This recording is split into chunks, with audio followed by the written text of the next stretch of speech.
Look who's here on this edition of Par 5, the greatest godfather of them all of college golf, Ron Balicki. And Ron, how are you doing? I'm doing great, Asher. And it's good to be here. This is my first time on Par 5. Ron, you need to do something that you've never done before. What could that be, Asher? Answer a question. Asher, you carrot top. You know what? I've known you for 2.5 years. And your questions, and you're just so full of bullshit.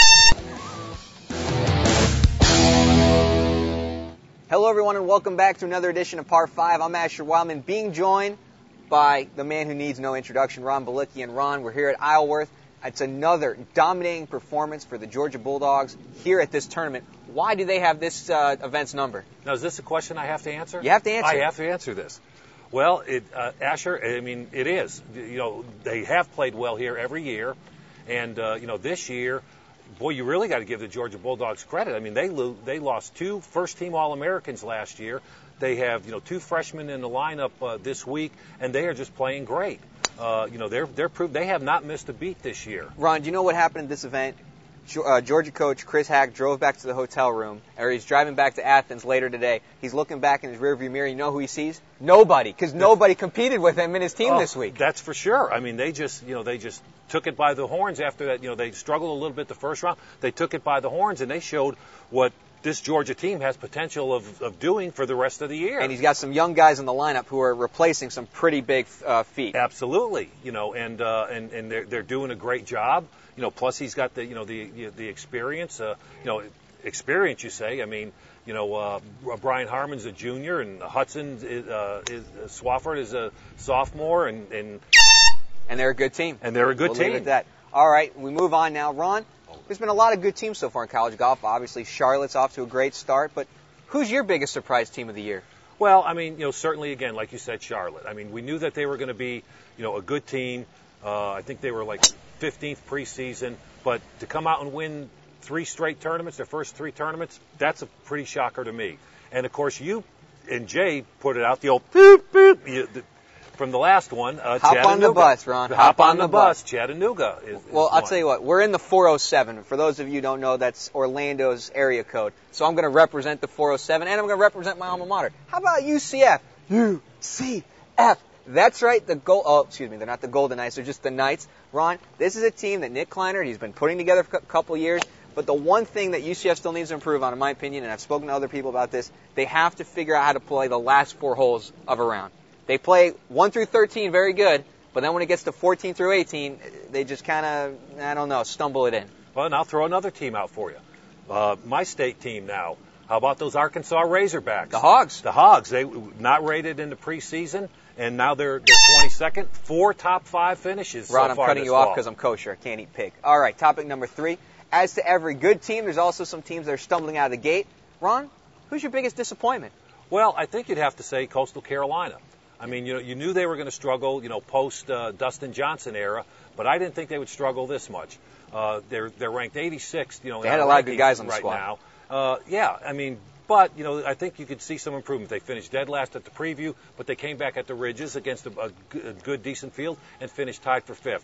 I don't think you're going to see that. I think you're going to see Coastal coming back up and getting back up where they belong in the rankings. What about a team like Arizona? I know everyone wants to say I ignore the West Coast and I only bring up the negatives, but Arizona, they're struggling. Well, they are. I mean, they struggled their first 2 tournaments. They did come in here.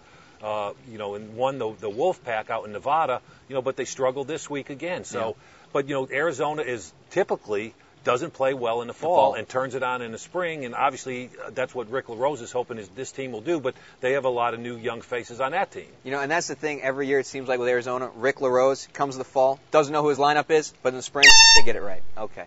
Well, Ron, we talked about the good teams. We talked about some stumblers. But now, how about the newbies, a.k.a. the freshmen? And boy, are there a lot of good ones. There are a ton of really good ones this year. And obviously the one that stands out, understandably so, Ricky Fowler from Oklahoma State. Yeah. He's already won, this fall. He's had some really good finishes, played well this week at Isleworth. And, after the summer he had, Walker Cup team, 3-1 on the Walker Cup team, he definitely stands out. But there are a lot of good ones, like you said. There are a lot of good ones, Ron. But, Ricky, as far as I'm concerned, Ricky Fowler's up here, and then he's in his own classification as number 1, and then there's like some number 1A guys. And I just don't think they can compete with Ricky. So guys like Drew Kittleson, another one would be Jared Hack, UCF. I think he's an up-and-comer. Swan Kim. There's a lot of guys out there. But what the one name we're not mentioning or talking about? Philip Francis. Philip Francis. Well, I mean, and obviously, UCLA's only played in one tournament, and he didn't make that. And he didn't make it. He played as an individual, but he did tie for 13th, and I think you'll see him in the lineup and maybe making an impression. Well, Ron, that's 4 topics, and you've answered questions pretty darn good so far. You got one more in you? No, I quit. You quit? I'm leaving it all up to you. Go ahead. Throw out a... I have no idea what topic 5 is. You have no idea what topic 5 is. Okay, then I'll throw one out to you. Okay. What do you think? Okay, Jamie Lovemark, the player of the year, freshman of the year, everyone kind of thought he might turn pro, but he did come back to play, this season and is, playing fairly well. I mean, maybe not what, some people might think. I mean, should have he come back? Ron, that is a good question, and I'm glad you came up with a topic. See, you're being a part of this now. You're part of the par 5 fraternity. You rub with off Jay on me. You rub off on me. Hey, scary. That's oh good. No. Well, Ron, here's the thing with Jamie. It is a good question. Why is he in college? I mean, this guy could easily turn pro tomorrow if he wanted to. He could be in Q school and then on PGA next March. Why is he here? Look, I have a lot of respect for Jamie. I don't want to bash him for not going pro. I have a lot of respect for a guy that wants to stay in school, go enjoy college life. You can only go to college once. Absolutely. And how much do you think Michelle Wee wishes she would have gone to Stanford and enjoyed that experience? And played golf at Stanford. He's in SoCal. A lot of good-looking women out there. Got the beach, got the blondes. What else do you need? And and he's just maturing more. Yeah. And that's, I think, is the key, especially when you get out and you get into the world of pro golf. You have to have that maturity, and I think that's what he's getting. Will he go 4 years? Who knows? But he is here this year, and as far as to watch college golf, let's enjoy him. And he's got nothing left to prove. All right, that's the final horn. That means we're all done. Ron, 5 for 5. You answered questions. Unbelievable, huh?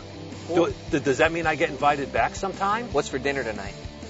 I'm not even talking to you about so dinner. You couldn't answer. Yeah, well, because we're not going to go into that. I'm not going to let all these people know what you did. Forget it. All right, well, Ron, thank you so much for filling in for Jay.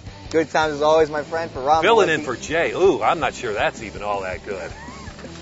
For Gramps, I'm Asher Wildman. We'll see you next time on Part 5.